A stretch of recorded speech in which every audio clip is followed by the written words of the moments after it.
Abakugu mu kunoonyereza boogedde ku basajja abo abatera okubeera n'ennyindo empanvu awamu n'abakyala nti bano wootera okubalabirako mwana tugira weemulula ebigere otera okudduka ng'obudde bukyali kubanga si be bantu abangwapo okumala geesembereza. Abakugu bategeezezza nti abantu bano abalina ennyindo empanvu mu butonde baabwe babeera bambega era ebiseera ebisinga ne bw'oba obadde tomutumye kukubegera ye waakiri amawulire agakunoonyeza ku mpaka n'agakuwanga ate oluusi geego gennyini g'obadde osinga okwetaaga. Abakugu bagamba nti era abantu ab'engeri ng'eno bantu bawakuzi ba ntalo naye bw'abeera we muli atera okwefuula omuntu omukkakkamu era ow'emirembe atalina buzibu n'alinda ggwe waakiri mbwogezeko kumusosonkereza bw'alaba ogaanye waakiri ye yatandikawo ekibooziboozi ekiyinza okukujja mu mbeera yogayoga ng'ovudde mu mbeera n'omuwuttula eŋŋumi okukakkana ng'olutalo lutandise.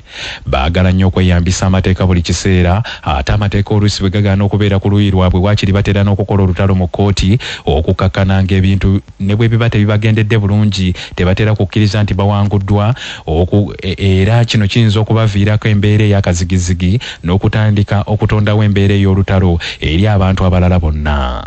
Wabula ekyenjawulo ekiri ku bantu bano nti batera okubeera abagezigezi newankubadde ng'amagezi ag'ekibiina oluusi gabeera g'abeesamba naye ate oluusi amagezi ag'obuzaale batera okubeera n'agawerako.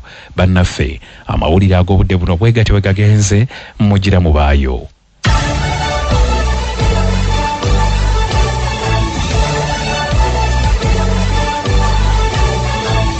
Ago ge gabadde amawulire mu Luganda ne Dani Mubero wano ku Nabasa nga gabadde gakutuusibwako. Nana Hub Mouthwash